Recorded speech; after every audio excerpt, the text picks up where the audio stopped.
Okay, welcome to the final lesson of this module, negative keywords. So these are literally probably one of the most valuable pieces of targeting within the particular account. Okay, with any particular account, it doesn't matter. You have to be, it's the internet, right? So if it can ever match to it in the farthest reaches of hell, it's probably going to match to it, right? There's content and every single thing on the internet there possibly you could ever think of. And it doesn't go away. So doesn't matter how bad it is a lot of times. And that's one of those things where you need to be mindful of that. There's an entire industry as far as reputation management about pushing out content. So it pushes negative content down. But this is a way that we don't have to pay for any of these things, which is really, really valuable compared to our keywords, right? They can cost us $5 a click, $10 a click, $120 a click, just depending on the industry. But the negative keywords, they don't cost any money, but they can prevent the shed and the bleed of so much money that you really, really need to have a very, very strong list.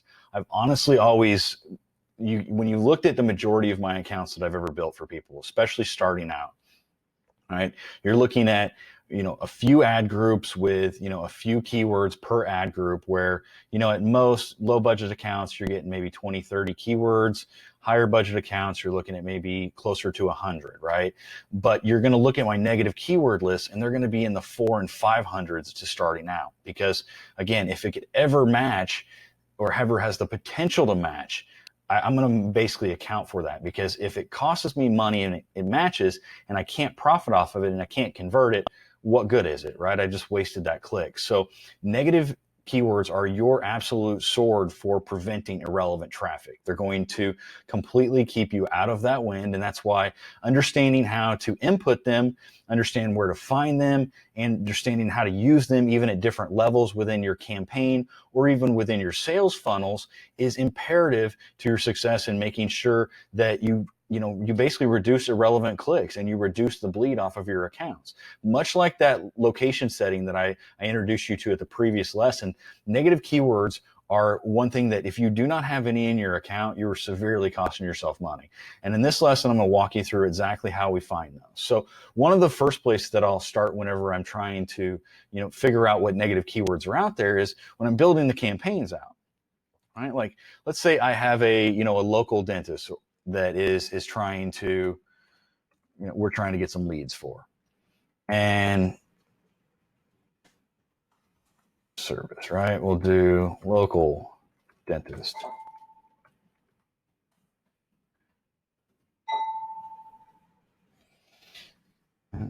Get started.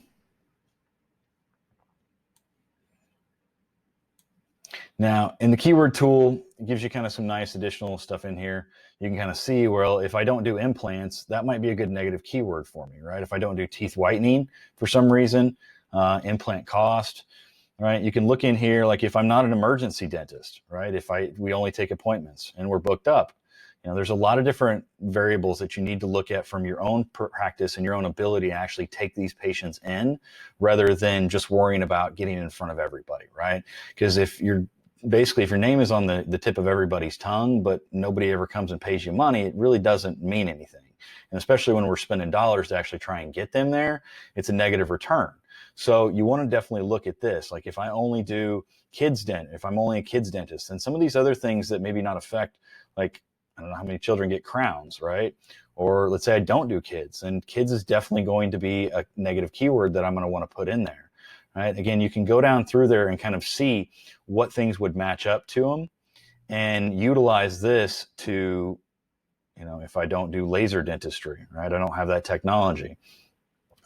You can see what terms Google is going to interpret to go along with either dentist service or local dentist, and pick kind of the core word. And whenever I say, like, let's say emergency, like, right, I'm not going to put emergency dental clinic as my negative. I mean, I'm actually probably am going to put the emergency dental clinic in there as a negative, but I'm also going to make sure that emergency is in there as a singular negative keyword. And we'll cover that here in a second when we dive into how to put them in from the search terms.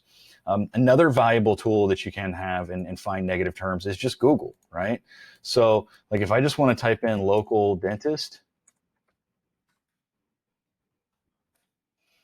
it'll tell me like no insurance, that take Medicaid, right? So if I want to pay insurance, right? I want to get paid. So more than likely, the people that don't have insurance are on Medicaid or on Medicare, you know, or I don't accept Medicare for that matter. Like these are all keywords that maybe I'm not thinking of right off the bat because I'm just thinking about what my core business is. And especially as business owners, sometimes we get very, very siloed in our understanding of how people think of us, right? When again, it's the internet. It's not how people think of us necessarily. It's how Google interprets the relevancy of it. So, we want to look at, right? I'm going to put in no insurance in there, Medicaid as a negative keyword, Medicare as well in a negative keyword. Those are definitely some very valuable keywords. And I'm going to just go through here and do different searches that are there, right? So like, let's see, dentist, pull my teeth. Maybe I don't do dentures. You can see how basically things will out, like wisdom teeth, right? Pulling wisdom teeth as a dentist is, it does require anesthesia and it's a little bit more in depth. And a lot of dentists don't do that. They send you to an oral surgeon for those things. So, these understanding how people are interacting with the way that they type things in, even if it's just kind of weird phrases that you think don't happen, it's good to test them out and see how they could potentially match up to your particular keywords or your profession or industry, and make sure that you account for it. Because again, if it happens and they click on it, that costs you money. Regardless of how irrelevant it is to that person, the two things that are going to happen is it's going to cost you money, and they're probably going to bounce off your site, which is going to hurt your quality score, which again is going to cost you more money. So it's one thing to definitely keep in mind, and a very, very valuable tool. And then one of the most valuable tools that I have in my back pocket that I've been carrying around for years is this negative keyword list, right? These things are just, they're synonymous with certain industries or certain applications or certain situations within industries, right? Like if I'm trying to be a telemarketing firm, right? Maybe I'm trying to find careers, I'm trying to find jobs for people, right?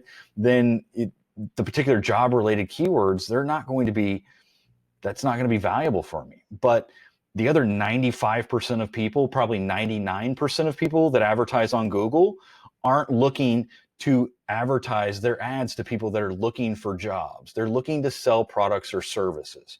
So the jobs related keywords are very, very important. I put them in probably 99.9% of my campaigns, right? The education in groups as well. Unless it's an education company or like a school or has some sort of education like access course, any sort of that application, I'm not ever going to pay. I don't want to. This was a huge problem during the recession a few years ago because everybody was looking for jobs. So if you had it was typing in, like IT services, glass blowing services, where to blow glass, like where to buy, and, glass mugs.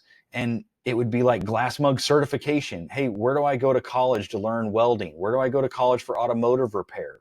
Right? That's the things that you need to account for, is because this isn't a human that's interpreting these search terms. It's not going to this person and having a conversation and being like, hey, you're looking for, auto repair. Are you looking for a job in auto repair? Are you looking for auto repair information? Are you looking for auto repair history? Or are you looking for an auto repair resume? Right? It doesn't have those kind of conversations. So it's better to make sure that we have the necessary parameters in place to control those search, or rather control those irrelevant searches, and make sure they don't cost us money. Because again, this is about putting more money back in your pocket, improving your skills, improving your ROI, and putting more money back in your pocket doesn't happen when you have people that are going to waste your time, both with irrelevant searches or window shopping that'll never turn into a click or never turn into an actual conversion, right? So keep that in mind whenever you're going through and you're tightening these up, because you can always expand, right? It's a lot harder to contract. Not only that, when we go into the optimization section later on in the course, you're going to realize that it's a hell of a lot harder to optimize if you haven't contracted already. Because if you can't formulate patterns, if you can't see what is working and what isn't working because you have so much shit, for lack of a better phrase, all over the place, then you can never grow, you'll never be able to scale, and you're going to sit here and turn your wheels, which definitely isn't going to result in money back in your pocket. So let's move on to lesson 6, and we're going to dive actually into the nitty-gritty of how to write some ads and start building these campaigns out to make sure you're keen on your customer pain point and actually turning these clients into customers and putting more money back in your pocket.